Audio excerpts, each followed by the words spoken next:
አንቺ ራሱ ከምን አይነት ሰው ጋር ነው ፍቅር የጀመርሽው? ማለት ምን ማለት ነው? ይሄ ማለት እኮ እያስቸገረኝ የነበረው ሰው ነው። ዛሬ ምን ተገኘ? ጭራሽ ራስሽ ደወልሽ?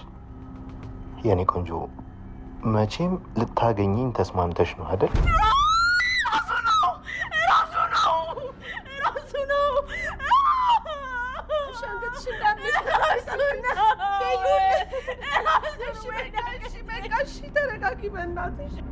ቤሉል ብቻ እየደወለ የሚያስቸግረኝ ልጅ የቤቲ ፍቅረኛ ነው።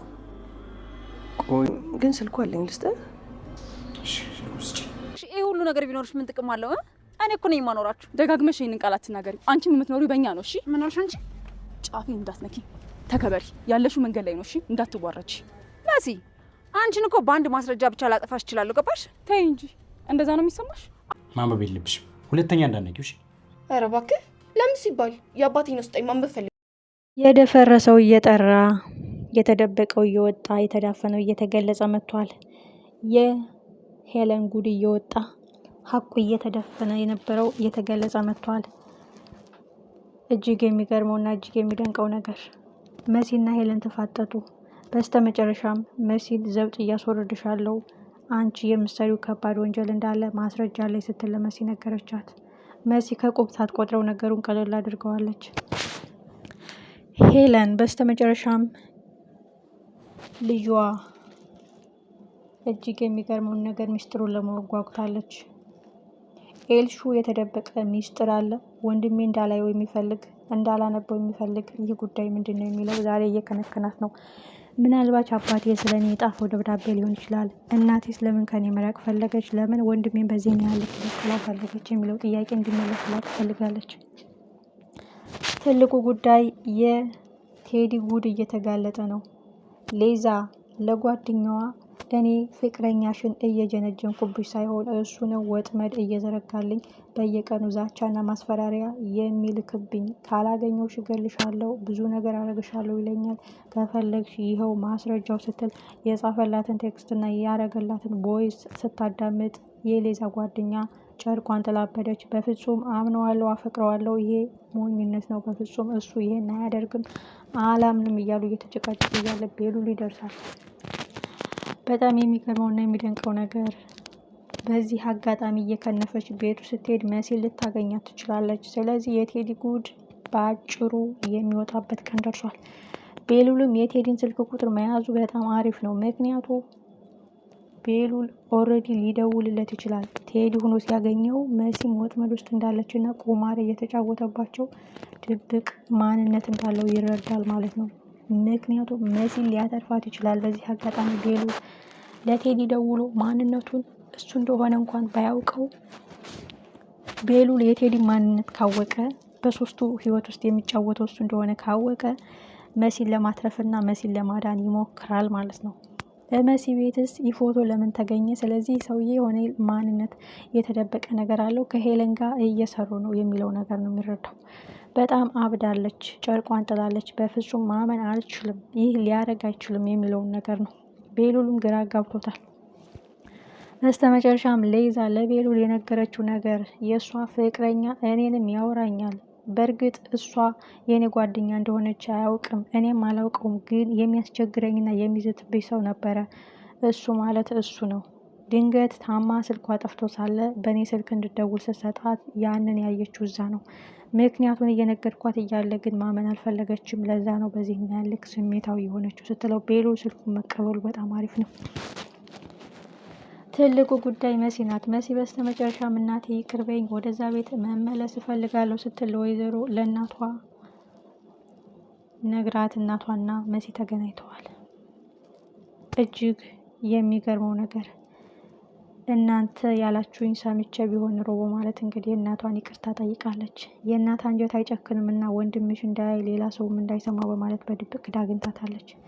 መሲም ብላ ብላ የቴዲ ማንነት በትክክል እየተረዳች ስለሆነ አሁን ደግሞ ያቺ ፍቅረኛ ናት፣ እህት የመጣች ፍቅረኛ የመጣች እያለ እየለዋወጠ ሲጠቀምባቸው የነበረው መሲና የሌዛ ጓደኛ እየከነፈች ወደ መሲ ቤት ሄዳለች። መሲና ያቺ ጓደኛዋ ከተገናኙ እንቆቅልሹ ተፈታ፣ ሀቁ ተገለጸ ማለት ነው።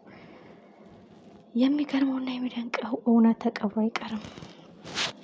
ምንም ቢሆን የክፉዎች ሴራ ዘለቄታዊ የለውም። ለጊዜው ያሸንፉ ድል ያደረጉ ይመስላችኋል። መሲን በአስፈረሟት ወረቀት ሊጎዷትና ሊያስሯት ይችላሉ። ግን ትልቁ ጉዳይ የእነሱን ማንነት ማወቋ ነው። መሲን እንዳትመሰክርበትና እውነቱ እንዳታጋልጥበት ማሰሪያ አድርጎ በፍቅር አማካኝነት ቀርቧን ነው እንጂ ከምንም ነገር አይቆጥራትም ማለት ነው። ትልቁ ጉዳይ ቤሉል ቴዲ መሆኑን ካረጋገጠ በፍጹም መሲ እየተሸወደች እና ቁማር እየተጫወተባት እንደሆነ ሊያስረዳት ይችላል። ምክንያቱም የሌዛን ፎቶ ያገኘችው ከቴዲ ቤት ስለሆነ። የሚያሳዝነው ነገር ደግሞ ኤልሹ ናት። ኤልሹ ማንነቷን እየጠየቀች ነው። እኔ ማንኝ? ለምንድን ነው ሚስጥር የማይነገረኝ? ምንድን ነው የተደበቀው? እንዳላነበው የተደረገው ወረቀት ላይ ምንድን ነው እያለች መፈለግ ጀምራለች። ኑኑዬም ወረቀቱን ስላነበበች የቤሉል እህት እንዳልሆነች እና የቤሉል አባት ልጅ እንዳልሆነች ስለምታውቅ ነገርየውን እሷን ለመርዳት እና እሷን ለማገዝ እየሞከረች ነው። ሚስጥሩን ብታውቅ ስለምትጎዳ እና ስለምትሰበር እንዳታውቅ እና ወረቀቱ እንዳታገኘው ጥረት እያደረገች ነው። ግን ቢሆንም ኤልሹ የተደበቀውን ነገር ማወቅ ትፈልጋለች። ይህ ጉዳይ ደግሞ ሄለን ጋር መድረሱ የማይቀር ነው። እኔ ማነኝ? ምንድነው ቤሉል እንዳላውቅ የፈለገው ወረቀት ምንድን ነው የሚለውን ነገር ስታፋጠጣት ጆ ምናልባት ሊነግራት ይችላል። ጆ በእናቱ አስራ ይዘው ነው እንጂ ጆ ይሄንን ጉዳይ ሊነግራት ነበረ። የሆነ ቀንም ካስታወሰ ኤልሹ ህይወትሽን ሊያዛባውና እናትሽ የደበቀች ትልቅ ሚስጥር አለ ብሎ እናቷ የምፈልገውን ነገር ከፍልሃለሁ ስትል ሊነግራት የፈለገውን እንዳስቆመው ታውቃለች። ስለዚህ የተደበቀ እኔ የማላውቀው ድብቅ ሚስጥር አለ። ይህ ሚስጥር ምንድን ነው የሚለውን ቆም ብላ ልታስብ ትችላለች። ስለዚህ ኤልሹ ሰከን ረገብ ቀዝቀዝ ትላለች ማለት ነው። ሁልጊዜ ተንኮልና ክፋቷን ትታ ማንነቷን መፈተሽ ትጀምራለች ማለት ነው። ምን ይፈጠራል? ትልቁ መልስ ያለው ጆን በድጋሚ ልጠይቀው ትችላለች።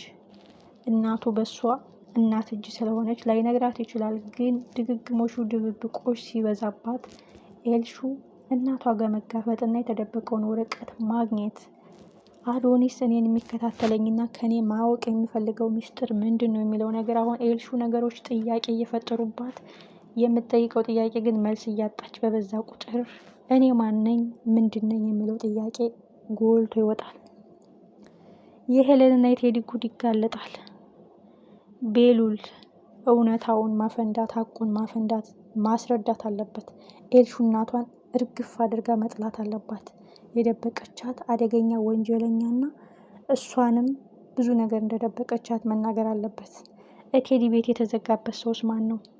መሲ ይች ልጅ የሌዛን ጓደኛ የቴዲን ፍቅረኛ ካገኘቻት እዚህ ቤትም ሌላ ጉድ አለ በማለት በትብብር በእርግጥ ስሜታዊ ሲሆኑ ላይረዳዱና ላይነጋገሩ ይችላሉ። ግን መሲ በእርግጥ እሷ የሱ ፍቅረኛ እንደሆነች ካወቀች በቃ እንቆቅልሹ ተፈታ ነው። የዛን ቀንም ለአንቺ ገዝቼልሽ ነው ብሎ የነበረው ጌጥ አንቺ እዚህ ነበርሽ፣ ስለዚህ እውነታው ይሄ ነው ልትል ትችላለች።